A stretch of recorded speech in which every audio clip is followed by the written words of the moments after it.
Samanta Mayam Butaram Oxering Nasini Nagataruba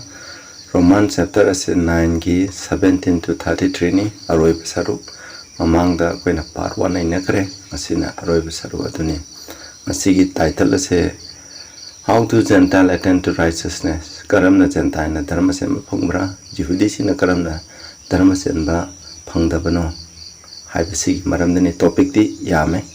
Ishona Koigi Anumbi Magi Anumbi Matung the top of the Quena Yellow Dabni Haiba Sigi Maram the Suyaure Adu Samlapna Hide Pissing a Sigi Maram the Quena Naminasi Ishore Patanato say Sargadale Payam Tagasare Quenoze by Shore Naki Anumbi Matungna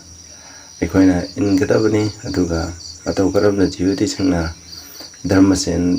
Zenba Pangdabano Aduga Gentiles in the Karam Dharmasen Panguno Havi Maram Sukara Nagatori Masidan Haki Hawaii Sang Sang Bidana Pasanang View Ainang Kudumonaki and Bimatum no hand view Tariba Ipum Kudum Naki Bible equivalent for Sepina view proposition in the Pumday Amen.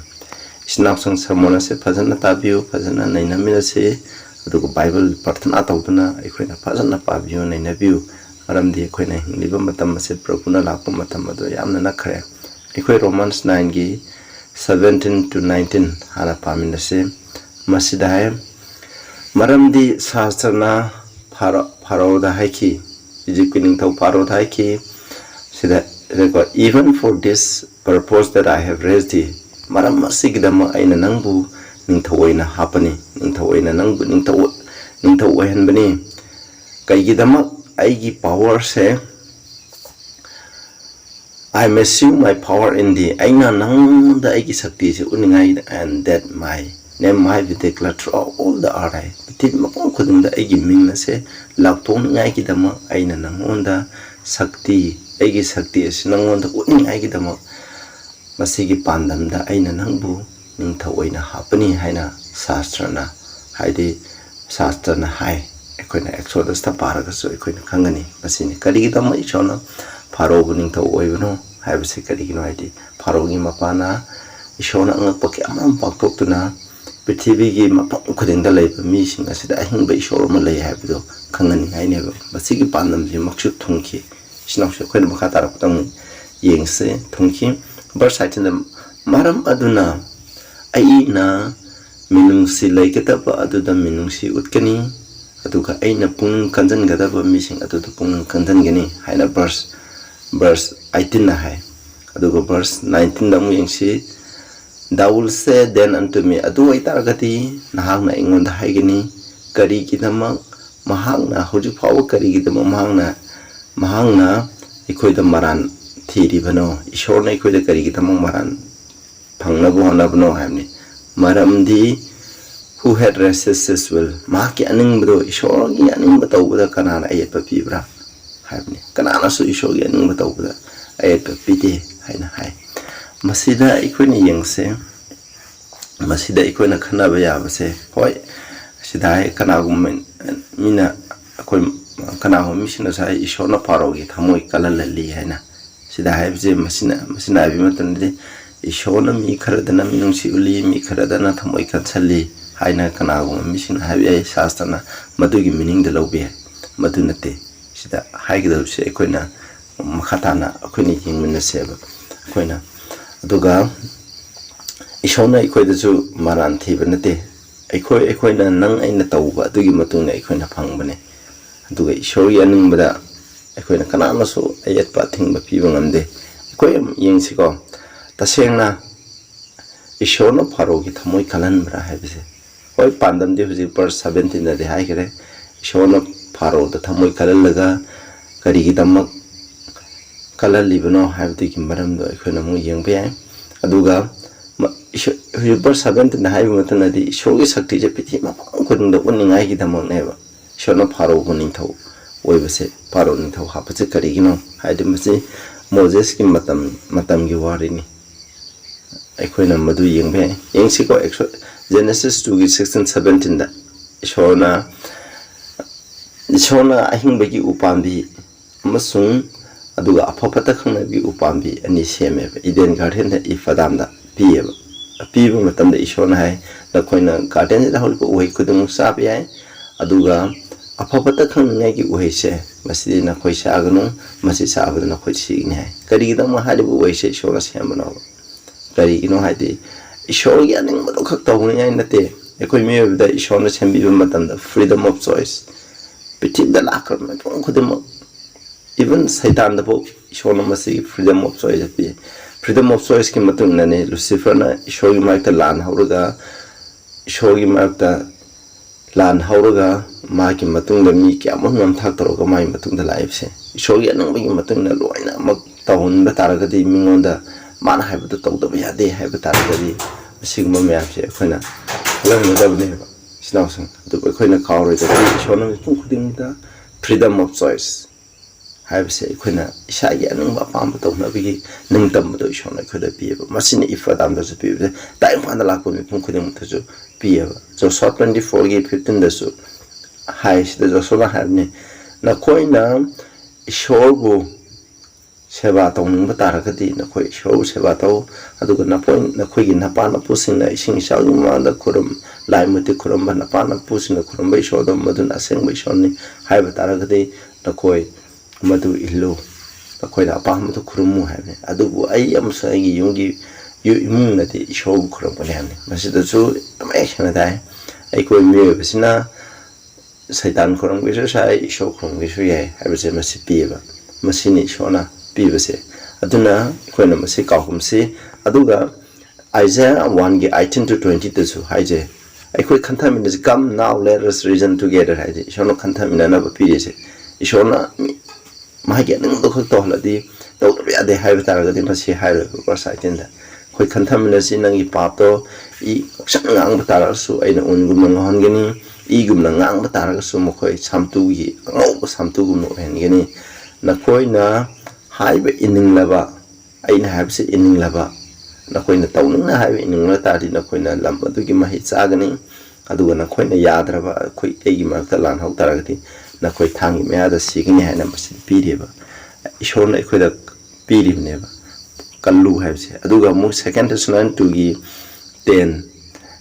to 12 da hai se sida hai aroi matam koi matam da hai saitana nam tak kaluina na koi na tar asen da bagi nam tak kaluina na mang ta la ba mi sing adu da lakani maramdi makhoi ne ishor gi asum do pamde asumba nungsibodo makhoi na loksan de makhoi bu kan biningai gi damo loksan de maram asigi damo ishona makhoi da achouba nam thaga ma tharakane ma makhoi aranba thajaningai gi damo achouba nam tharakani hai that kai gi no de makhoi khudem mokse achumba bu thajadaba makhoi khudem mache maran chinaba aduga dharma chen da bada harau bu leiba achumba bu thajada makhoi maran chiningai habne habidi masida haidise ai khoina ishona haiba achumba de handan hansan ai khoina ngang bada ai khoina indraba sumbu khang khang na sum ilakta thade khoi thamoi sum kanjala ne ba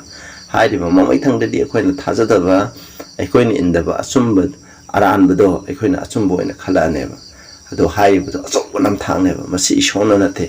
masi nang ina to ne adu gum na ni samane farau gi thamoi khalan ba je ishona moses thara kan aham ba da isinga do I olale mathang da thaba matan da mana kai do I lokthokro matung da mana mu mai puning do hongdeba adu matam mana thamoi amai na kanjaleba mama sana achumba isho ya ngakod ulula kana mai thamoi hadla kaleba adu mamai thangda di Egypt ta leba an pogum sa sing loi hatoi loi sirba matung da di Israel sa sing da khoi Israel sa sing chalo na thadokra matung da mu kai da mai thamoi do mu kanjala ka mu khoi mu ta ne masine kho isho no masida hari de kai no isho ge achumba do aseng ba ishor do parong na loksalu ya da bade gi anga ko kham nam pang to ko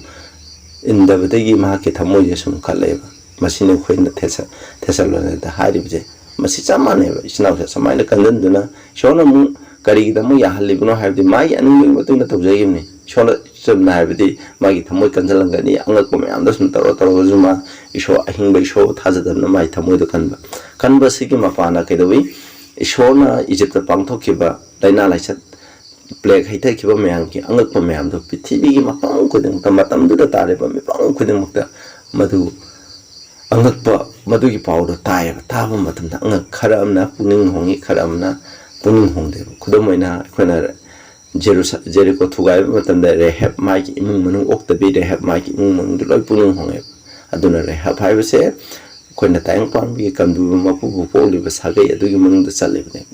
moina spicing thaba matamda rehab na koina na koigi shona ijipta tawkiba anga pusing adu tahabda koigi thamoji ni habne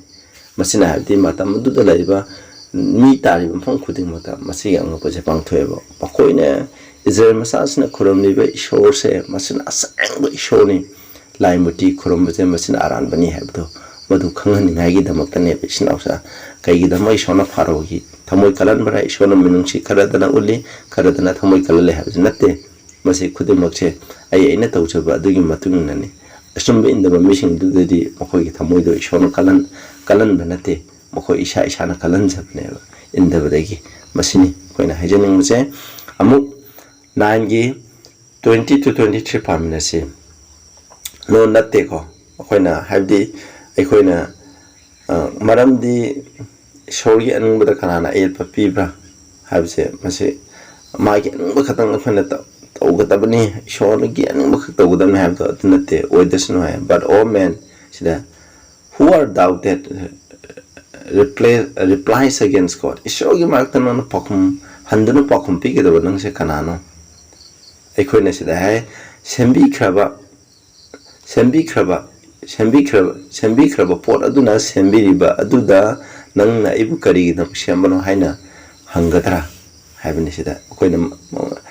kana gum masasina nang ai kai da mo popi no haina hangudo adugumbane haidi ma popi bi da ma mai pana aibu popi bi da ma harau bi mata ai mai pa da onkhala hangudo aduga adunya adumaina tawgudra habne sapu saba mina mai ki laibak atuda sakti leitabra laibak khara amana laibak khujo amana matum amana adu khoina mina pamnaga da phajaba patra semani khara amana pamna ba pata semani haidi laibak to samana ba laibak to gi khara amana sapu saba amana khara pha ba semani khara amana phata ba semani habise masi sidalai aduga masida what if God adu oi betaragadi God willing to show his wrath and to make his power known. Shona maki saudo ulaga maki sakti do khanghan ngai damak tawrabdi endure with much long suffering the vessel of wrath put to destruction adi mang tang ngai damak thugai ngai damak samba patra ado maduda awaba khangla ko shoi asaudo utuna ko maki sakti do khangan ba oi batara bati kamdo ba haibni sid haise verse 23 da and that he might make known the riches of his glory on the vessel of mercy which had afford people unto glory kharam dana magi matem nga oni ngi dong sem patrasing aje khone mi haje ko masi polna ai khone allegory wena loksalaga haibne ado mahaki marang khaireba ina khunba mahaki matem nga do uning hai gi damoktani habne sida habse ai khona musida yingse kana mi sina sida mu sibur se mu lana khanbe ishona mi kharadi phaningai se mi kharadi ikai khumna dingai mang thang ngai gi se mi haina dong adom da athan be nate pol gi argument se hoi mi sina smaina haidi adumaina khanbe ai pol gi argument ji adu din nate ko maramdi ekhona bible la phangba principle asi gi yingse ekhona Genesis 1:31 da ishona sida 31 hai ishona sembi kraba khudamok se oina pharami habni ishona phataba poram ta semde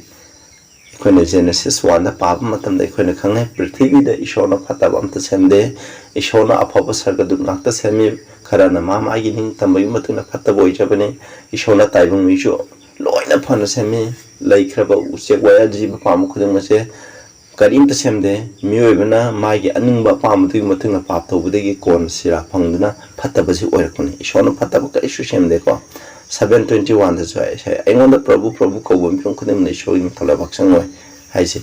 ipagi aningba toba dana sarga ta sangane han masigi text ani sa yamne ene samjalawne masigi text ani degi ekhona khangai maram di karina kana mi bong khudem sarga saloyo haidi kai damak to haidi khara amana isho gu aning bi matun sate khara amana मागी अनिंबा पामदुगी मतुंगना चले खरा अमना इशोरना हाइबदुगी मतुंगना चलेबा पृथ्वीदा लेबा तुम खुदमकसे मसिनेबा अखोई निंबा पामदुगी मतुंग आइना मी हाटके सुजाय मी हालो सुजाय मसी आइगी choice नेबा आइना इशोर खुरुमगे सुजाय खुरुमो सुजाय मसिनेबा मसीगे मतुंगना निको अदुना इशोरना खरा अमना काई खुमनानिंगाई सेमी खरा अमना काई खुमनानिंगाई सेमी हाबसे सिरि पोलना हाबसे तांग पांदा हुजि तौनादि मोंगजो मदुगी मतुंगना होय चाफु साबना बुदि माना सेमनिंग मोंगदा सेमे खरा अमना अफब पात्र सेमबे है खरा अमना एकोइना फत्तबा सेमबे है मदु माई मतुंगना सेमे अदु इशोरना दे अदुमक इशोरना दे मदु तौते कोना बाइबल दे की मेक्शन खंगे अखोय अमु 9 गी 24 to 26 अमु येंगा से का even as whom he had called not of the Jews only but also of the Gentiles masidang yengse isho sig zamane इशोरना जो खरा मना इखोइबु कौथोए ज्यूसिंग अदुदा कौबदा नतना इखोइ जेंटाल लाइमबुति लाफा खोइबु जो कौथोए अदुगा महांगना as he said also in Osea हाबिदि होसिया दा महाना हाइ खिबगुमना सिदा I will call them my people aina makoising aja aigi mi kaunu aigi mi nataba makoising aja aigi mi kaunu aduga her beloved which was not beloved mana nungsidaba magi nupido aduma माकी चानबी अन कौगने महाना नुंसिदबा अदो माकी चानबी ओइना कौगनी हैमे सिदा होसाई वाली सिदा पले and it come to pass that in the place where it was said unto them ye are not my people there shall they be called the children of the living God aduna aigi minataba makoi ado show hingba ishogi masa sing haina aina kौगनी हैमे मसिदा पल्लेबसे इचनाउसिंग याम फजे शोना हाइबसे करिगिदा मक्तनो होसेयागे वारिदे खने खंग गोमर HYBE नुपी ओक्तबी इजरेम सा सिंगी मनुंगदे नतब ओक्तब जाति सिंगी ओक्तब थबक्तब ओक्तबी थबक्तब होरदम है अदुगुम लमदम अदुदगी नुपी अमने गोमर हाइजे मसी होसेयादा चलगा नंग मागी नुपी नंगी नुपी ओइना लौ है माना लौबने करिगिदा मक्तनो हाइबदी मागी मसासिंग ममिंग को ममिंग खराब पोए मसासिंग ममिंग तो खोले अंदोंद्री वाली तो चलगुमसे मदो अदुगु ममै थंगदा मम होसियाबु थादो मान सत्करे मागी हानेगी नुपासिंग अदुगा चलगा तौरे ममै थंगदा मा लैतबदि गोमरजे मागी लैदबु नुपासिंग हदि मागी लोनबु नुपासिंग अदुना माजे अमु योनथोए योनथोपो मतमदे इशोरना होसियादा चलो नंगी अरे बल्लन तुम मकैदो योनथो गिहु करि खरादो लो योनथो माबु अमु लैबु हायने अदुगा लैरगा मागी नुपी अमु ओइबने मसि वारिने हारिबो वारिसे करि तमक्तनो हाइदि इस्राएल सिंगदा पौथाक ताकपिरिबने अदुना इशोरना मसिने मरंदि इस्राएल इशोरना हाइबदो इंदबदुगी तेगी ओक्तब मिसिंग अदो मदुदे इशोरना मिनुंची उत्पा अदुगी वारिदुने याम फजखरबो वारिने दो मसि इशोरना हाइबसे करिगिनो ज्यूसिंग अदुदा नते जंताले खोइसु इशोरना कौबने कोइना कौबिबसे मरंदि आइगी मी नतब न खोइदो आइगी मी हाइबने कइगिनो हाइदि इशोरना खंदोखरब जिहुसिंग अदुना जिहुदी सिंग अदुना इशोरना हाइबे इंदरेबा अदुगा इशोरना खंदोक्तब जात अदुना मखोइना खंगबा चुम्बदुगी मतुंगने इशोरना हाइबदु इल्लेबा अदुना इशोरना हाइबे इनबा मिसिंग अदो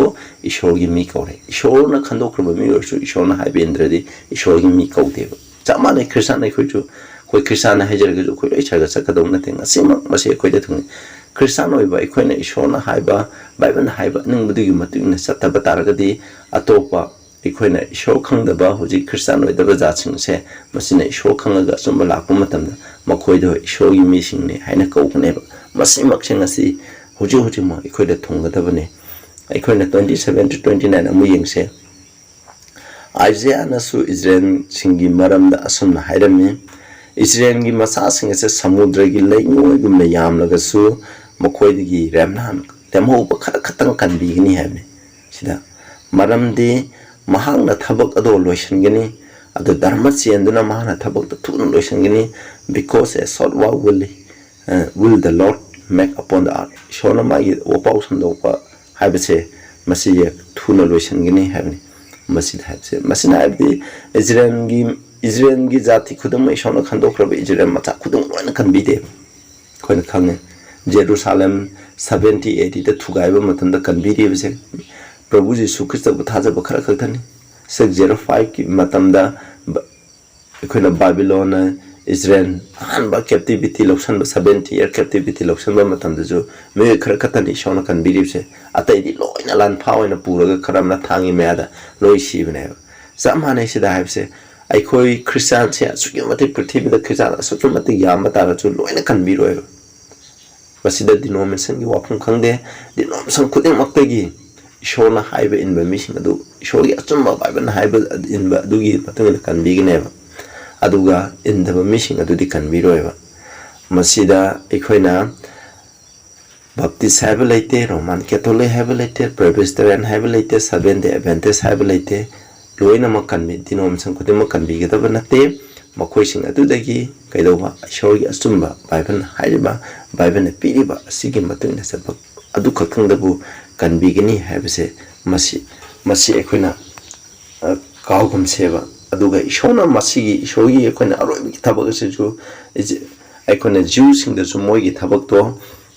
masi thabak che thuna loi satin ge ba aduga ekhoi aroi ba matam da ishogi opok sam da gi thabak se koina thuna loi daga prabhuna lang ngai thabak che ishona sin ge ne hamne koina masigi da mahau se masida su ijiana su hairame aduna patha sabat ki mapu ibungona ai da dhara ama lemong da batar dhara ama lemong da batar gdi ai je sodong gumno ogini khomra gumne sodong gumra mangan be matam da di sumna tangi thawai ahum ka kan biyo adumna ai je tumna mangan ge ba shona ai gi marakta mana haibe in ba mi khara je shona lemong ba ai na dhara khara je masil khau da batar gdi ai je sodong gumra gumna ogini hamne ije masa sing oi to aduna roi ba matam da su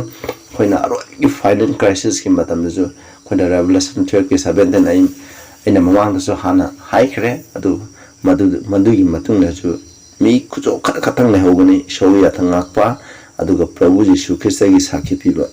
testimony of Jesus Christ le mi ka athang na pu mi kam khar le ne hai be saitan saunu hai se masidalai masigi landu madu dalai hani masima ai da thok ne le ma udu ba shona hai in ba missing khara khakta matu manu de koi chan ngai hon se han aro da sala se na yi 32 33 da atui tare de khone kari ha kini that the Gentile which follow not after righteousness have attained to righteousness even the righteousness which is fault which is of faith hazabiki haidi after righteousness not after righteousness the Jews na di long aga ai dharma sema phangani haina khalleba adubu Gentile na di madugi wakhal khandeba Gentile na di ai longa aga ceremony longa aga ten kama menga aga ai dharma chemgani haina khanba Jews na khanjabu do adugi matung na sateba makhoi na di kaidoba dharma chemba phangi karamna thasabagi mapana dharma chemba phangeba masiko masida hairibse Gentile na thasabagi mapana makhoi na ishogi yathang nga I have na te makhoi pap to I have na te ko isna sing Jews na di kaidoba makhoi na longa ai ceremony longa ai khoi dharma chemba na khale adu makhoi na prabhu jisu krista thajadeba adu Gentile na di prabhu jisu krista thajarga hairiba Jews na dharma chemba phangle have longa kwa sigumbe thabak che loina shorgi thaujani mapana makhoi na tawe but Israel hai ko which followed after the law of righteousness had not attained to the law of righteousness hai maram di law gi matung na dharma law have se aseng mane kona Roman 7:12 thazu hai gre the law is holy aduga dharma cheli fai haina Bible da hai kare law je dharma chele chumme ba adu hai ri dharma chembe gi law se Israel sine ille adugu mokoina aduga had not attained to the law of righteousness aduga dharma chembe gi law je mokoina phangde ba maram di kai doge kana aikoina law teng kama menga aikoina dharma chemba phangani hoi chumme adugu kwaidi maroi di madu natte ba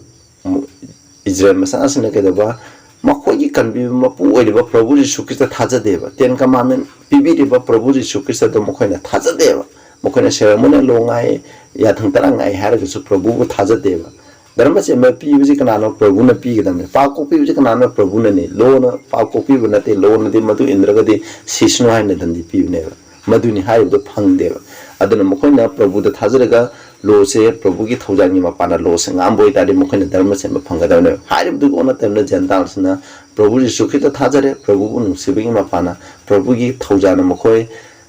nauna pohalaga mokhoine afaba mi habdu oire eba masing mapana mokhoi dharma se ma phangeba 32 da where from maram badana because they saw it not by faith haidi Jews na thazabagi mapana mokoina dharma sema to thideba mokoina tenka mang nga ko ceremony nga pa ipai puna Moses na piramada adubu Prabhu Jisu Krista di makoi da mo usim makoi ki pa copy ke da cross ta pa koi pa kudung provide ba Prabhu Jisu Krista di mokoin thazadeba for they stumble at the stumbling stone mokoina stumbling stone at the Prabhu Jisu Krista da mokoina khudi thideba mokoina masama su Prabhu Jisu Krista bu khatneba mokoy dharma sema mokoy pa copy ke da arang ku pi ke da Prabhu Jisu Krista mokoy ceremony lo na point da ba sa pa matandana kalbi mokoy han haina point da do Prabhu no la ko matanda ma bu thajade reject away aduna maram moy mokoy dharma sema phangde thajame pa na thi deba yes it is written sumna ikra behold I lay in Zion a stumbling block and rock of offense khudi thinaba nung amasung aduna ekhoida khudi gi stone do Zion da thammi hamne whosoever believe on him shall not be ashamed mangonda thajaba am khaiduna ikaiba nang hamne mangonda thajadaba using aduna ikaiba nang masidagi yam mek sengi sina chung ekhoina dharma semba phang bhai se thajagi mapana ne ekhoina yathanga aga ekhoina longa aga ceremony lo ilaga circumcise daga using tawbudo adugumna tawraga Prabhu thajadraga thajadana hairiba yathang yam singa aga ekhoina dharma semba khaidum munda phangwaiba adubo ekhoina takpi budi ekhoina Prabhu da thajaraga Prabhu gi pangan sakti adugi mapana ekhoida nauna pohalaga aduna ishogi pap torom ekhoise Prabhu gi mapana ishogi yathang loina thajabagi mapana ngakpase masine ba dharma semba phangse isnawsa masi kaubigenu ekhoina hoi kanami sinade longa aga khone dharma semba phangde na haraga khone longa pa darka leithre na kana mai polna du suta thapidu khone ko haide mi hat pa je yade mitu mi wala na be yade machin thi bangang be yade lai muti khuram be yade aduna ekhoina Prabhu na tabada top lai khuram be yade ya thung tarana piba khoi saban nga ka dabane punamak che kai gi mapana nungsi bedagi mapana ishora thajabedagi mapana Prabhu na ekhoi thamoi da leiraga Prabhu Jisu Krista ga loina na hairiba magi nungsi bedagi mapana punam se khon ngalak ka dabane ba nataba tarati aina papi amoina ai Krista na Prabhu da thajai haraga enum hana tarumba phattaba thabak singa do pap ki thabak singa do num tawradi Prabhu na ikan biroiba adudi Jews ka samana ne vesna sing aduna ekhoi Prabhu da thajajin pana ekhoi na dharma chemba se thongse khoi na Prabhu da chatse adugi matanda pap ki punsi makai je loina mana ekhoi na hongtok priga ekhoi oigini habsne masi de matang silo jare thabi ba myam de shona bopi ba shona egi samon se myam de share tobio aduga anogwa mi sing de masi subscribe tobio maram di aina ngang jare bu khodum se Bible degi ngang bana tabata adi na khoi na loksan bigino prarthana thause sagada lebi pa thaga sare ai na matau kharamna dharma chemba phangani aduga jyoti china karamna makoina longa ai ceremony loenga haraga su Prabhu da thajatabduna maram oidan makoi dharma chemba phangde aduga lai motila pa na Prabhu da thajabim pana ki athang makai se na ki pangan gi mapana Prabhu ki pangan thaujangi mapana loina nga pangam dan ikoi dharma chemba phangha su hen view ta ai bu khuding sunana bo na bi Prabhu